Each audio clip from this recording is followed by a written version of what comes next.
मागील अध्यायात फॉर्म्युला मेनूमधील फंक्शन लायब्ररी ग्रुप पाहिला आहे. आज पुढील राहिलेले ग्रुप पाहणार आहोत फॉर्म्युला मेनूमधील. चला शिकूया. या माझ्या चॅनलमध्ये सर्वांचे स्वागत आहे. आज आपण फॉर्म्युला मेनूमधील डिफाईन नेम ह्या ग्रुपपासून सुरुवात करणार आहोत. तर वर्कबुक ओपन करूया. इथे वर्कबुक ओपन झाले. फॉर्म्युला मेनू सिलेक्ट केले. आपण आज डिफाईन नेम हा जो ग्रुप आहे त्या ग्रुपपासून सुरुवात करत आहोत. इथे जे ओपन झालेले टेबल आहे त्या टेबलमध्ये A to F असे कॉलम्स आहेत आणि 1 ते 7 अशा रो आहेत. समजा मी इथं सिलेक्ट केलं बास हे C10 नंबरची रो सिलेक्ट केली, तर ह्या C10 नंबरचा ॲड्रेस हा कन्फर्म आहे.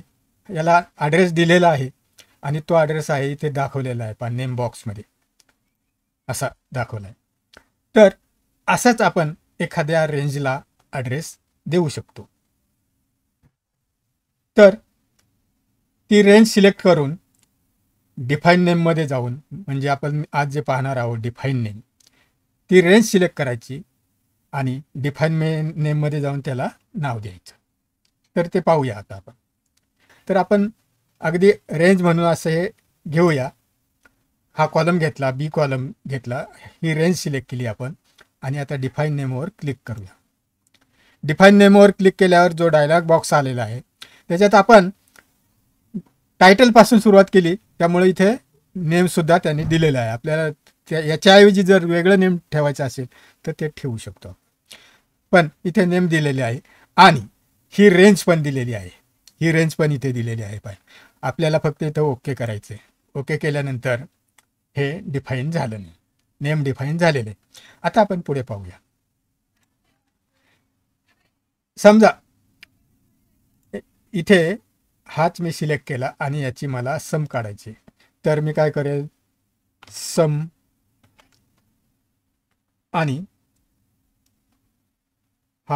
ही रेंज सिलेक्ट केली आणि एंटर केलं. हे आले 274. सम B2 कोलन B7 हे आली 274. पण मी इथे कुठेही क्लिक करतो आणि परत हे करतो की इक्वल टू सम केलं आणि इथे मराठी लिहायला जाणार आहे मी. पहा इथं M लिहिलं. M लिहिल्याबरोबर इथे मराठी आलं. याच्यावर डबल क्लिक केलं की ते मराठी इथे येणार आहे. आणि आता हा कंस बंद करणार आहे, ब्रॅकेट बंद करणार आहे. हे ब्रॅकेट बंद झाल्यावर मी डायरेक्ट एंटर केलं. तर इथे हे नेम मराठी हे नेम डिफाईन केलेलं आहे. ह्या रेंजला, ह्या कॉलमच्या ह्या रेंजला आपण मराठी हे नाव दिलं आहे. म्हणून इथे हा फॉर्म्युला करत असताना डायरेक्ट ह्या नावावरच फॉर्म्युला तयार झाला.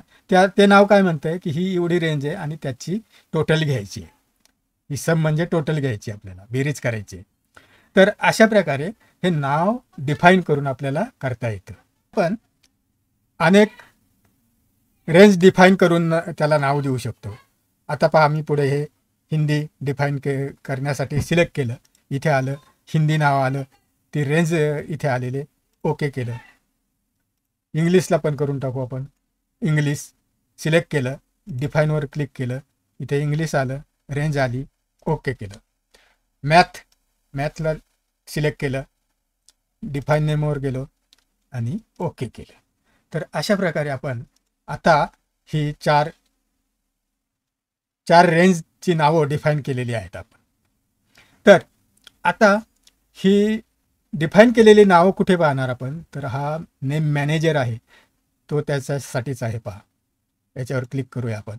तर ही चारही नावं इथे आपल्याला आता दिसत आहेत. पहा ही चारही नावं दिसत आहेत. ह्या बॉक्समध्ये 3 ऑप्शन्स आहेत. पहा एक न्यू आहे, एक एडिट आहे आणि एक डिलीट आहे. समजा आपण ह्या न्यूवर क्लिक केलं तर इथे तो नवीन विचारतो. आता आपण असं करूया, इथे टोटल हे नाव देऊया आणि इथे रेंज द्यायची आहे, ती रेंज ही येईल. ओके, ही रेंज येईल. ही रेंज सिलेक्ट केली आपण. तर पहा आता F2 ते F7 अशी रेंज सिलेक्ट झाली आणि आता ओके करूया. ओके केली, ही इथे टोटल ॲड झाली. म्हणजे न्यू ॲडिशन करायची झाली तर अशी करता येईल. दुसरं एडिट. एडिट हे ऑप्शन वापरलं तर आता इथे पहिल्यांदा इथे टोटलच सिलेक्ट होती ही. तर एडिट ऑप्शन केल्यानंतर इथे टोटलच आली. तर या टोटलला आपण एडिट करून काय वेगळं नाव देऊ शकतो किंवा इथं रेंज बदलू शकतो. तर असं एडिट करता येतं. समजा ह्या टोटलला नाव काय देऊया, बेरीज. बेरीज असं नाव दिलं, ओके केलं, इथे हे बेरीज आलं पहा, बेरीज आलं. तर अशा प्रकारे हे नावं डिफाईन करता येतात, नवीन नाव ॲडिशन करता येतं, एडिट करता येतं. आणि हे क्लोज करतो. आता परत आपण इकडे जाऊया नेम मॅनेजरला आणि आता आपण डिलीट हे ऑप्शन पाहणार आहोत. आता हे बेरीज तर सिलेक्ट आहेच, मी डिलीटवर क्लिक करतो आणि ओके केलं, ते डिलीट झालं. असंच आपल्याला हे सगळे डिलीट करायचे असेल तर हे चारही सिलेक्ट करा, शिफ्ट दाबून आणि डिलीट करा. ही चारही नावं डिलीट होतील. अशा प्रकारे आपण काय काय पाहिलं इथे, तर एखादी रेंज सिलेक्ट करता येते आणि त्या रेंजच्या अनुषंगाने ते जे नाव दिलेलं असेल त्या रेंजला आपण त्याप्रमाणे त्या फॉर्म्युलामध्ये ते नाव फक्त टाकू शकतो, तरी आपल्याला रिझल्ट मिळतो.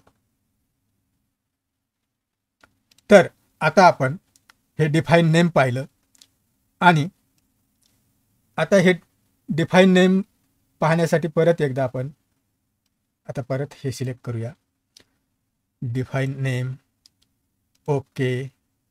हे मॅथ एक सिलेक्ट केलं, डिफाईन नेम, ओके केलं. आता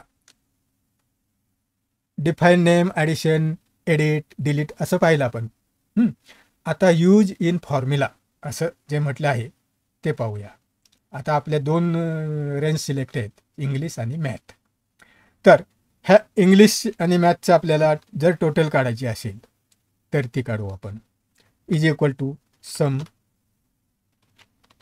आणि इंग्लिशची रेंज घेण्याऐवजी आपण काय करणार आहोत, इंग्लिश इंग्लिश इथे दिसतंय पहा, डबल केलं, डबल क्लिकने आलं, त्याचं इंग्लिशची टोटल आली. आता आपण अजून एक वेगळं डिफाईन करूया. इथं महेश ही ओळ आपण सिलेक्ट केली, महेश ही ओळ सिलेक्ट केली, याला डिफाईन नेम म्हणतो. आणि महेश आणि त्या ओळीतलं A3 ते F3 असं सिलेक्शन येते आणि याच्यावर क्लिक केलं आपण. आता आपल्याला इथे करूया आपण हे इक्वल टू सम आलं. आता आपण काय डिफाईन केले, महेश डिफाईन केले ना, तर महेश करूया आपण. इथे आलं महेश, एंटर केलं, ही टोटल आली महेशची टोटल आली.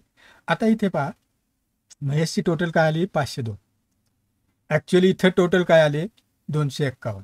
पण आपण ह्या महेशच्या टोटलमध्ये हा कॉलम पण ॲड केलेला आहे, त्यामुळं ती डबल झालेली एवढंच. आणि ही नको असेल तर आपण परत नेम मॅनेजरमध्ये जाऊया. नेम मॅनेजरमध्ये जाऊन महेश सिलेक्ट करा, डिलीट करा. हे डिलीट केलं आणि परत हे क्लोज करावं लागतं. परत महेशपासून फक्त मॅथपर्यंत सिलेक्ट करा, डिफाईन नेम आणि हे महेश आलं. आता महेशची टोटल बदलली पहा. 501 जी झाली होती, 502 जी झाली होती, ती आता किती आली, 251. तर अशा प्रकारे ह्या डिफाईन नेमचा उपयोग करून आपण फॉर्म्युलामध्ये फक्त त्या कॉलमचं किंवा त्या रेंजचं नाव जे दिलेलं आहे ते टाकून आपण रिझल्ट मिळवू शकतो. तर हे झालं डिफाईनबद्दल. आणि आता आपण पाहणार आहोत use in formula. Use in फॉर्म्युलावर क्लिक करूया. इथे सिलेक्ट केलेलं आहे. आपल्याला काय पाहिजे, आता मॅथवर क्लिक केलं, इथे मॅथ आलं. आता आपण मॅथच्या अलीकडे डाव्या बाजूला आपला फॉर्म्युला लिहू, सम आलं आणि एंटर करू. म्हणजे खरं तर इथे हा ब्रॅकेट क्लोज करायला पाहिजे, नाही केला तरी एक्सेल ऑटोमॅटिक तो क्लोज करतो. तर हे एंटर केलं, ही मॅचची टोटल आली. हे टेबल सिलेक्ट केल्यानंतर प्रथम आपल्याला ह्या नेम मॅनेजरमध्ये जाऊन अगोदर ह्याच टेबलमधले काही सिलेक्शन आहेत, आपल्याला नावं दिलेली आहेत, ती आपल्याला काढावी लागतील. तर हे डिलीट करूया आपण. डिलीट झाले हे. आता दुसरा समजा एक कॉलम घेतला, इकडे घेऊया जरा, इक्वल टू सम आणि मराठी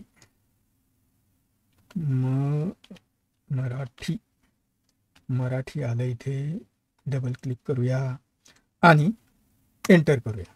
ही टोटल आली मराठीची. तर अशा प्रकारे हे पूर्ण टेबल सिलेक्ट करून येतं. त्यात काय आले माहिती आहे का, 1 2 3 4 5 6 हे आडवे आले, हे उभे आले.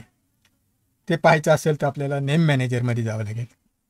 इथे पहा सगळे आले. आता हे अल्फाबेटिक आलेले आहेत, तर हे सगळे इथे आलेले आहेत. हे आडवे आणि हे उभे, म्हणजे आपण सिलेक्शनच असं केलं होतं. हे पहा, टॉप रो आणि लेफ्ट कॉलम असं सिलेक्शन केलं आणि डिफाईन नेममध्ये गेलो. इथे टेबल हे नाव दिलं आणि ओके केलं. आता इथे मी जर फॉर्म्युला लिहायचं म्हटलं तर इक्वल टू सम आलं आणि आता इथे टेबल करतो. हे टेबल आलं, एंटर मारलं. ह्या पूर्ण टेबलची टोटल आली. इथे सर्व कॉलम्स मिळून टोटल आली इथे. तर असं हे टेबल सिलेक्शन झालेलं आहे. आता परत मॅनेजरमध्ये जाऊन आपण हे सगळं काढून टाकूया. शिफ्ट. आता हे काढल्यावर काय होतंय पहा. ओके,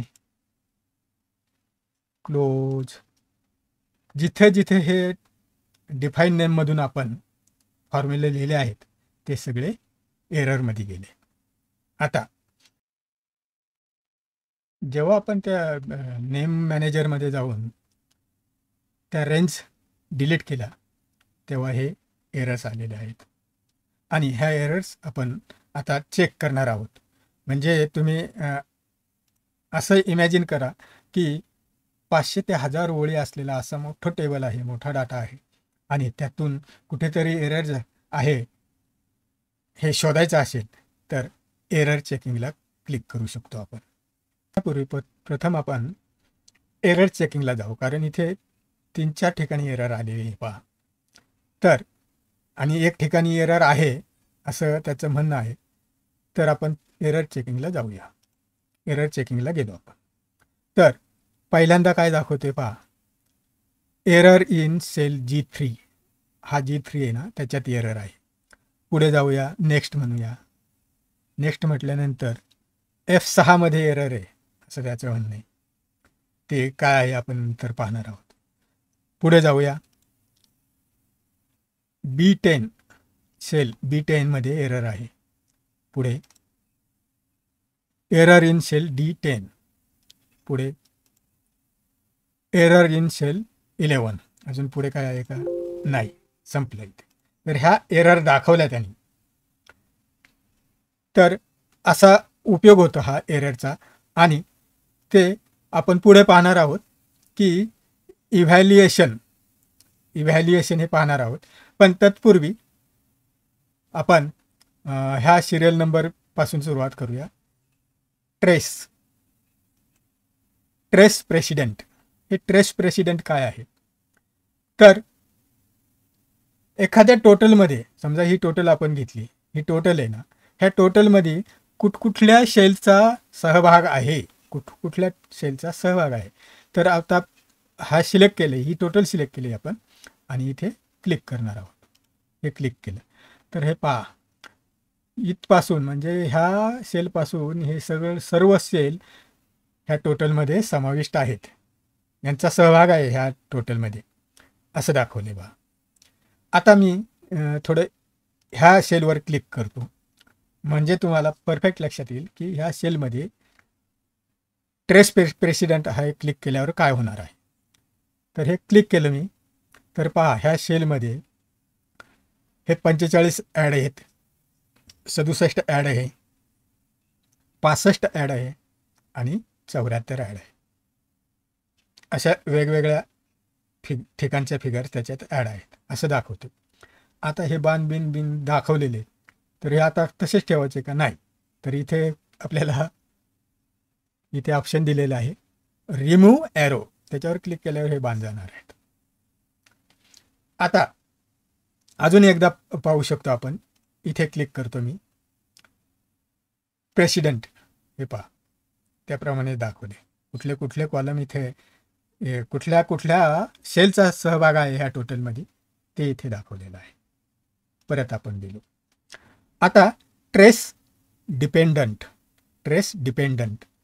आता ट्रेस डिपेंडंट म्हणायचं असेल तर समजा आपण हा सिलेक्ट केला, प्रत्यक्ष आपण करूनच पाहूया. हा सेल सिलेक्ट केला आणि ट्रेस डिपेंडन्सवर क्लिक केलं, तर पहा काय झालं. ह्या 45चा सहभाग ह्या टोटलमध्ये आहे, ह्या 45चा सहभाग ह्या टोटलमध्ये आहे, 45 ह्या टोटलमध्ये आहे आणि 45 ह्या पण टोटलमध्ये आहे. तर असा ट्रेस डिपेंडंट असं पाहता येतं आपल्याला. तर हा ट्रेस डिपेंडंट झाला. परत रिमूव्ह एररला जाऊया आपण. हे झालं. आपण आता एरर चेकिंग तर पाहिलं. आत्ता आपण इव्हॅल्युएट फॉर्म्युला पाहणार आहोत. त्यासाठी पहिल्यांदा इथे सिलेक्ट केले आपण, इव्हॅल्युएट फॉर्म्युलामध्ये जाऊया. इथे दाखवलं त्यांनी. आता इथे अजून डिटेलमध्ये हे पाहायचं असेल इव्हॅल्युएशन, तर आपल्याला इव्हॅल्युएट करावं लागेल. इथे क्लिक करूया. आता त्यांनी काय म्हटले पहा, सम हॅश आला आणि नेम आला क्वेश्चन मार्क्सचं. तर हे का आलं, तर आपण डिफाईन नेम केलं होतं निलेश असं, तर ते डिफाईन नेम आपण मगाशी डिलीट केलं. पाहायचं असेल तर परत आपल्याला इकडे जावं लागेल. इथे नेम मॅनेजरला गेलो तर आता इथे काहीच नाही आहे पहा, आपण मगाशी डिलीट केलेले इथे. परत इव्हॅल्युएशनला जाऊया. तर ते नेम नाही आहे आणि ते नेम धरून आपण फॉर्म्युला लिहिला होता. त्या फॉर्म्युलामध्ये काय टाकले पहा आपण, is equal to some Nilesh असं आहे. आणि आता ते डिफाईन केलेलं नेमच नाही आहे, त्यामुळे ही एरर आली, त्यामुळे ही एरर आलेली. अजून पुढे इव्हॅल्युएट करूया. नेम असं त्यांनी दाखवले, एरर रिस्टार्ट, परत ते याच्यावरच आलं. आता आपल्याला दुसरी एरर पाहिजे असेल तर दुसरीकडे जावं लागेल. तत्पूर्वी आपण इथे करून पाहतो. मी हे टाकलं बी. आता इथे आलो आणि इव्हॅल्युएशनला गेलो मी. हे पहा इथे हे काय F6 मार्क्स सम B6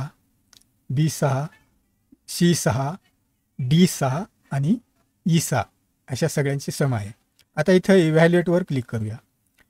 आता पहिलं त्यांनी दिलं, पहिल्या याच्यात काय B6 मध्ये काय आहे 50. परत इव्हॅल्युएशनमध्ये क्लिक केलं, C6 मध्ये किती आहे 78. परत इव्हॅल्युएट केलं, D6 मध्ये काय आहे B आहे आणि परत इव्हॅल्युएट केलं, एकचं उत्तर देतो. तर इथे त्यांनी काय केलं, एकदा D6 आला ना, त्याच्यात B आहे, त्याच्यानंतर पुढे जायचा आपण प्रयत्न केल्यावर लगेच त्यांनी एरर दाखवली. काय एरर दाखवली ते पुढे पाहूया आपण. आता पुढे परत इव्हॅल्युएट करू. आता आपल्याला हा D6चा रिझल्ट इथं दाखवला आहे, व्हॅल्यू असं दाखवलं आहे. आणि आता आपण परत क्लिक केल्यानंतर शेवटच्या याचा 77 दाखवला. आणि फायनल रिझल्ट पाहायचा असेल तर परत इव्हॅल्युएटवर जाऊया आणि हॅश व्हॅल्यू असं आलेलं आहे.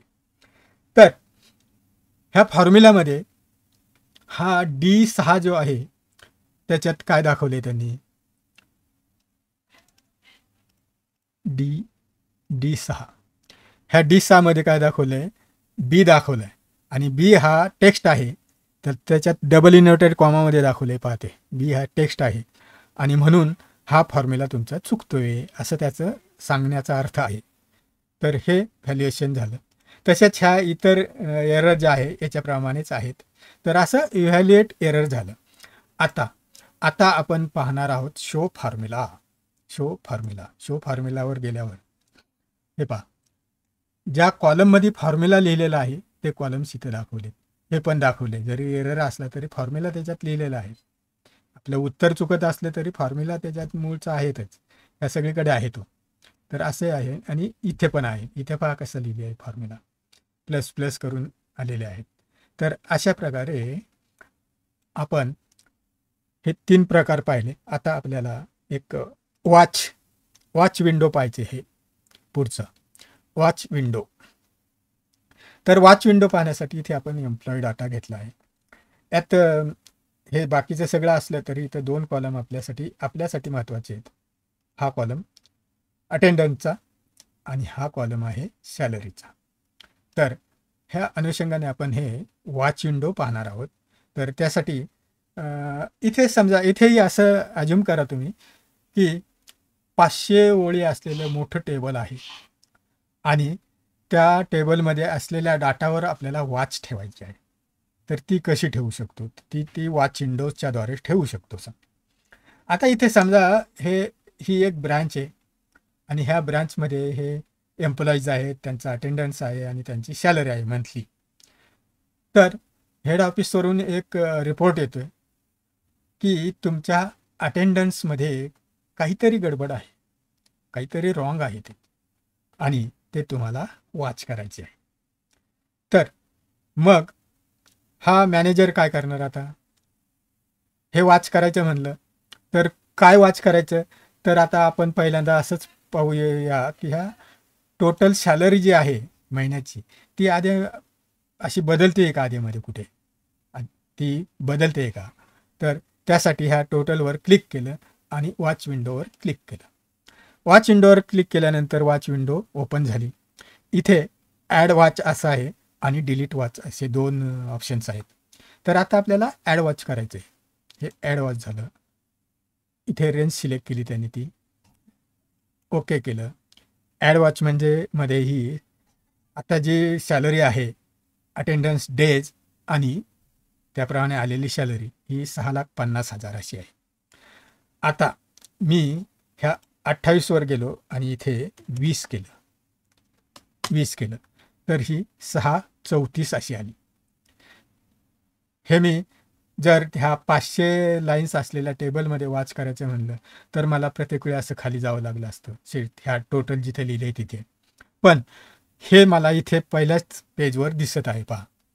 आता मी समजा ह्या 20 ऐवजी 29 केले तर काय होते पहा, 6,52,000 झालं. पहिली 6,50,000 होते, आता 6,52,000 झाले. समजा इथे मी अजून 30 केले 28चे तर 6,56,000 झाले. असे हा टोटल बदलत राहते. आणि हे बदल आता मी तर हे शीट समोर आहे, त्याच्यावर ही विंडो आहे म्हणून पाहते. पण मला ही विंडो पण फिक्स करता येईल. ती अशी, हे पहा इथं कर्सर अशा स्वरूपात आला, चारी दिशांनी बाण असलेला. लेफ्ट क्लिक दाबून ठेवून आपण हे इकडे सरकवू शकतो, इथे आणू शकतो आणि इथे ती वॉच विंडो फिक्स होती. आणि ती फिक्स होत असताना आपले ओरिजिनल कॉलम खाली सरकलेले आहेत पहा, फॉर्म्युला बार आणि नेम बार हे खाली सरकले आहेत. तर आता ही वॉच विंडो इथे राहील. मी जरी दुसऱ्या कुठल्या शीटवर गेलो तरी वॉच विंडो इथंच राहणार आहे पहा. ह्या शीटवर आलो मी, इथं काहीच डाटा नाही, तरी ही वॉच विंडो आपल्याला दिसत राहील. तर थोडक्यात सांगायचं म्हणजे एकदा तुम्ही वॉच विंडो तयार केली की ती वॉच विंडो तुम्ही काम करत असताना दुसरं कुठलीही फाईल ओपन केली असली तरी तुम्हाला समोर दिसत राहील. त्या फाईलमध्ये काही बदल झाले तर ते बदल दिसत राहतील. आता इथे पहा 23 केलं समजा मी, तर हा बदल इथे झाला, 6,42, 6,56 ऐवजी 6,42 वगैरे झाला. तर अशा प्रकारे हा वॉच विंडोचा उपयोग होतो. आणि आता ही वॉच विंडो जर आपल्याला काढायची असेल तर परत इथे कर्सर आणा आणि इकडे आणा ती वॉच विंडो. इकडे आणल्यानंतर हे ॲक्टिव्ह होईल, याच्यावर क्लोज करा, ही वॉच विंडो बंद होईल. आणि हे सिलेक्ट केलं आणि डिलेट वॉच विंडो असं म्हटलं की डिलेट होऊन जाईल. तर अशा प्रकारे ही वॉच विंडो आपल्याला करता येते. आणि खरं तर हा तसा महत्त्वपूर्ण आणि चांगला ऑप्शन आहे की आपल्याला एखादी गोष्ट वॉच करायची असेल मोठ्या डाटामधली, तर त्याच्यावर आपण अशा प्रकारे वॉच ठेवू शकतो. आता पुढे जाऊया. Calculation options. इथे 3 ऑप्शन्स दिलेत पहा. Automatic except for data table, automatic except for data table आणि मॅन्युअल असे 3 ऑप्शन दिलेले आहेत. ऑप्शन्स आहेत. तर ऑटोमॅटिक म्हणजे काय हे पाहूया पहिल्यांदा आपण. तर हे इक्वल टू सम असं केलं आणि आपण हे चार्ट सिलेक्ट केले, एंटर मारलं, तर हे 269 ही टोटल आली याची. आणि आता ही टोटल सगळी आपण पुढे ड्रॅग केली. हे सगळं ऑटोमॅटिक आहे, हे सगळे ऑटोमॅटिक आले आपल्याला. तर याला ऑटोमॅटिक असं म्हटलं जाते. आता आपण पाहणार आहोत इथे मॅन्युअलवर क्लिक करूया. आता आपण मॅन्युअलवर क्लिक केलं. आता आपलं ऑप्शन काय आहे, मॅन्युअल हे सिलेक्टेड आहे. आता आपण इथे करूया टोटल सम. आता आपण पुन्हा हे सिलेक्ट केले 4, एंटर केलं, 269 आलं. आता इथे जसं केलं तसंच आपण इथे करणार आहोत. ओके, हे केलं. इथे मात्र हे 269च कॉपी झाले, हे 269च कॉपी झाले. त्याचं कारण काय की तुम्ही इथे सिलेक्ट केलेले मॅन्युअल. तुम्हाला याची जशी टोटल केली तशी ह्या कॉलमची पण मॅन्युअली करा, याची पण मॅन्युअल करा, असं सांगायचं आहे. तर हे इथं मॅन्युअल झाले. आता मग याला उपाय काय, तर हे झालं असलं तरी इथं कॅल्क्युलेट नाव असं बटन दिलेलं आहे. तर याच्यावर क्लिक केल्यावर चेंजेस काय होतात पहा. हे पहा, ह्या टोटल्स आल्या, हे सगळ्या टोटल्स आल्या आपल्या. तर मॅन्युअल असेल तेव्हा हे बटन आपण वापरू शकतो आणि आपल्याला हवा तो रिझल्ट, जसा पाहिजे तसा रिझल्ट मिळून जाईल. पण इथे एक गोष्ट लक्षात ठेवा, चुकून केव्हा तरी आपल्या ह्या याच्यामध्ये ॲटोमॅटिकचं मॅन्युअल झालं असेल तर असे आपल्याला रिझल्ट येतील. 269 सगळीकडे येईल आणि आपल्याला कळणार नाही की हे होतंय नेमकं काय. तर अशा वेळी आपल्याला आठवलं पाहिजे की फॉर्म्युला मेनूमध्ये इथे कॅल्क्युलेशन ऑप्शन असं आहे, त्याच्यात आपल्याला हे सिलेक्ट करावं लागतं, ऑटोमॅटिक किंवा मॅन्युअल. समजा आता माझं हे असंच राहून गेलं असतं ना, तर मी अजून पुढे दुसरं कॅल्क्युलेशन पाहायला गेलो असतो तर मलाही हीच अडचण आली असती. म्हणून मी आता ऑटोमॅटिक करून टाकले. आता इथे पुढे आले कॅल्क्युलेट शीट. आता ह्या कॅल्क्युलेट शीट काय ऑप्शन आहे, तर आपण पहिल्यांदा असं करूया, हे टेबल कॉपी करूया. कॉपी, इकडे मी पेस्ट केलं हे टेबल. आणि आता परत पहिल्या टेबलवर आलोय मी. आता इथे मॅन्युअलच करूया आपण. हे पहा, इथे मॅन्युअल ऑप्शन आपलं सिलेक्टेड आहे. इथे परत मी हे सिलेक्ट करतो, हे आलं. इकडे पण तसंच करूया आपण. सम हे ॲड केले 4, एंटर आणि इथे ड्रॅग केलं. पाहूया काय होते. इथे घ्यावं लागेल मला.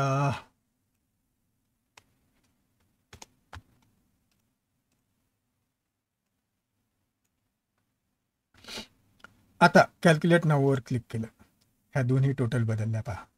आणि याच्याच बरोबर आपल्याला ते दुसऱ्या ठिकाणी आपण केले तिथे टोटल बदलले आहे पहा. हे दुसऱ्या टेबलमध्ये पण त्याचा इफेक्ट होतो. दुसऱ्या टेबलमध्ये पण त्याचा इफेक्ट होतो. ह्या कॅल्क्युलेट नाऊ म्हटलं तर एकासारखे दुसऱ्या शीटमध्ये जरी टेबल असलं तरी त्याच्यावर त्याचा परिणाम होतो. तर असं हे कॅल्क्युलेट शीट आहे. असं कॅल्क्युलेट शीट आहे. तर अशा प्रकारे आपण फॉर्म्युला मेनूमधील राहिलेले ग्रुप म्हणजे डिफाईन नेम, फॉर्म्युला एडिटिंग आणि कॅल्क्युलेशन हे आज ह्या अध्यायात पाहिलेले आहेत. आमचा हा अध्याय आवडला असेल तर लाईक करा, शेअर करा आणि हो, जर अजूनपर्यंत तुम्ही सबस्क्राईब केलेलं नसेल तर मात्र सबस्क्राईब करायला अजिबात विसरू नका. धन्यवाद.